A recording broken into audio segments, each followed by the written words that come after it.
Hi, I'm Raphael Pope Sussman at the Center for Court Innovation, and today I'm speaking with James Jacobs, professor of criminal law at New York University and the director of NYU's Center for Research in Crime and Justice. Jacobs is the author of the new book, The Eternal Criminal Record, which examines the public nature of criminal records and the impact they can have on everything from voting rights to employability for 60 million Americans. Professor Jacobs, thank you for speaking with me today, and welcome. Thank you. It's my pleasure. So starting out, why did you write this book now? I got interested in criminal records really in the early 2000s when I was working on a book about gun control and the Brady Law and the creation of the National Instant Check System, which enables federally licensed firearms dealers to determine instantaneously whether a prospective firearms purchaser has a criminal record. So I came at this from that kind of law enforcement perspective, thinking that was truly an amazing accomplishment.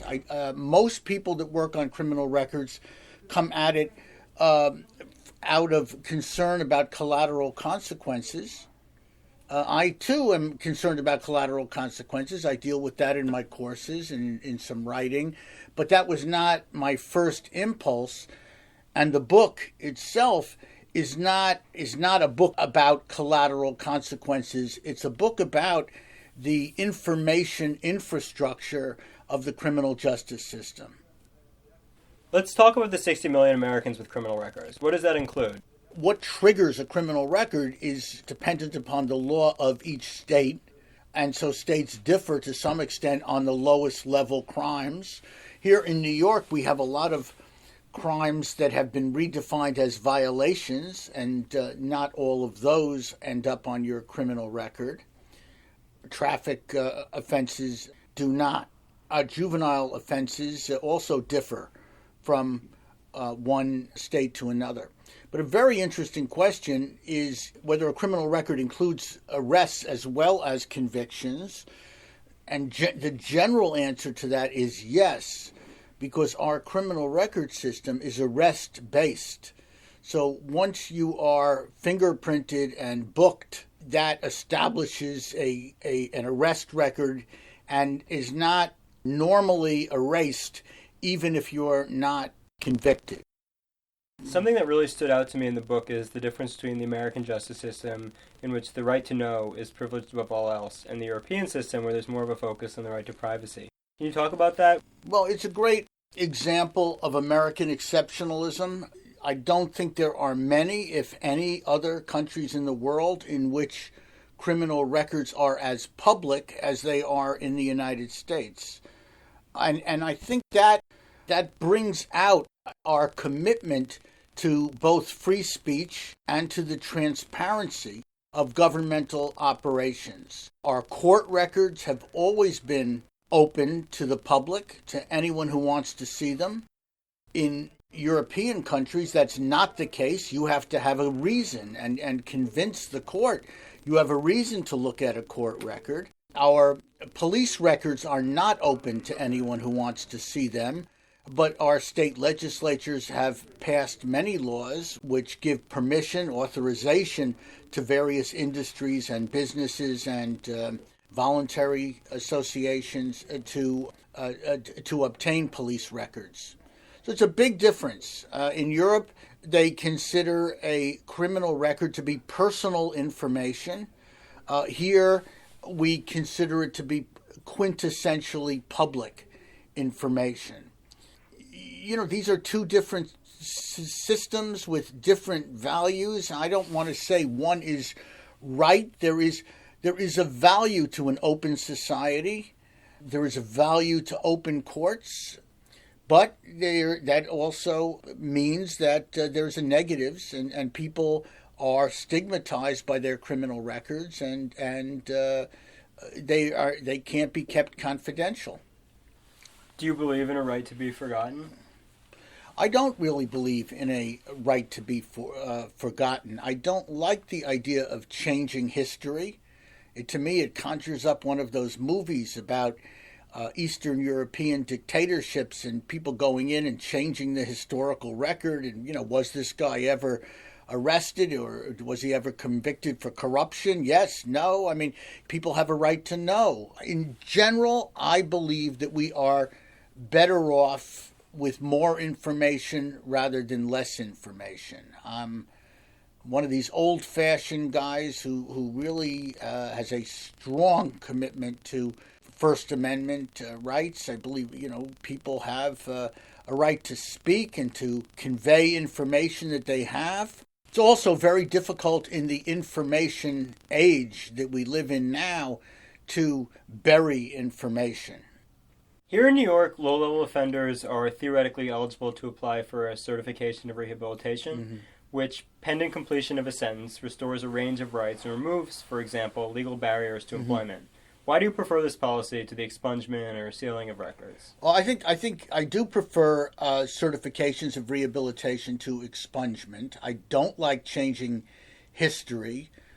There's all kinds of confusions about changing history. A libel suit could come up. The newspaper could say this person now running for office or such and such was once convicted of a crime. The person could sue the newspaper and say, I've never been convicted of a crime because it was expunged, therefore it doesn't exist.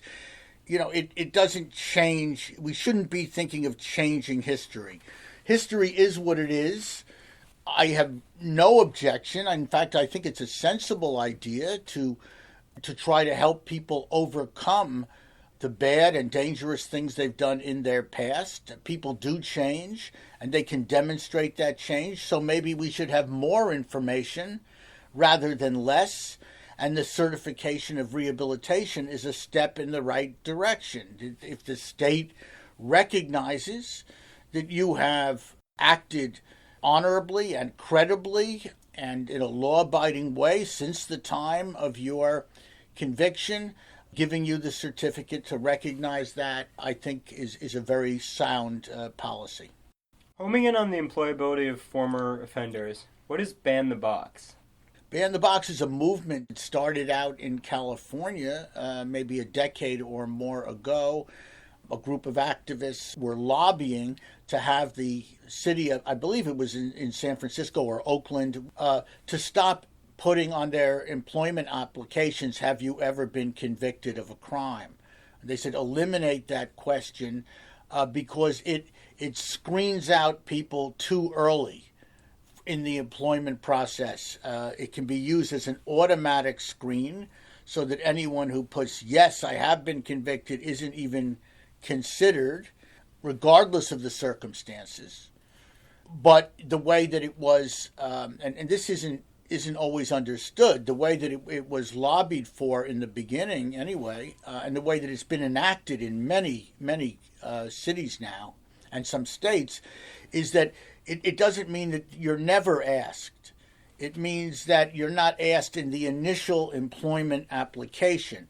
And so it gives the public employer a chance to look at you as an individual, and if they get to the point where they're ready to make an offer, or you get fairly far down in the hiring process, then they ask the question and they get the answer, and they're looking at the answer in the context of someone for whom they've already developed a positive impression. So that arguably should be helpful. You warn about the proliferation of intelligence databases that track persons who have not committed criminal acts but are identified as likely offenders, those labeled dangerously mentally ill or alleged gang members. What does it mean for American democracy that we're becoming more and more reliant on these kinds of deterministic tools? Well, part of this is the information revolution washing right across policing and law enforcement and courts. So we have the capacity to keep and create far more records than ever in our history. We can compile all kinds of databases, and those databases can have all kinds of consequences. So if we keep a database, as I talk about in the book, on gang membership, for example, there is some legitimacy to that. but people don't get a hearing on whether they're in the gang. They wouldn't know whether they're in the gang database. And we don't know, who has access to the gang database. For a gang database to make sense, it has to be available to a lot of police officers who may come into contact with someone and have some legitimate reason to be interested in whether they're a member of a gang or not, and as well as prosecutors. But that kind of information could be very detrimental to somebody, and it could also be inaccurate. It's not all that clear what it means to be a gang member. So, we got to be very careful about putting those kind of labels on people, and then even doubly careful about who has access to that information, because we don't even know how accurate it is. And in fact, as I talk about in the book and in some articles I've written, these gang databases have proliferated all over the place. So, hundreds of thousands, perhaps millions of people are listed as gang members, and it's very hard to get off these databases once you're in them. So I worry about that.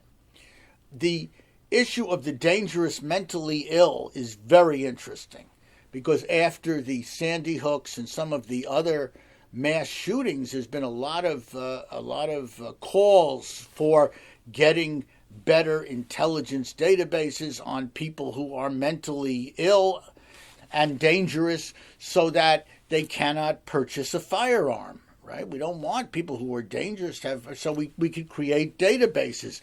Once we create a database and we insert somebody's name and we populate the database with people's names, we are labeling them as mentally ill and dangerous. Well, if I was an employer and I know, the government has you on a list as mentally ill and dangerous, and they won't sell you a firearm, I'm not so thrilled about inviting you into my organization when there are hundreds of people who are applying for these jobs who are not mentally ill and dangerous. Most people, the vast majority of people who have mental illness in their history are not dangerous. So if you can label people, whimsically label them, and they get onto databases as mentally ill and dangerous without a hearing, without a way off, without knowing how they got on, I think that's something to be very concerned about. And interestingly enough, a lot of people in the mental health community have resisted, cooperating with the government's efforts to compile lists of people who are mentally ill and dangerous. So now we have two groups competing. We have the people concerned about mass killings. They say, what's wrong with you? You should be giving us all this information so that we can prevent the next mass killing. And then you have people in the mental health community that's saying, this is so unlikely to prevent a mass killing, but what it is likely to do is to stigmatize, hundreds and thousands and tens of thousands of people, and maybe even deter them from seeking out assistance with problems of mental illness. So life is complicated.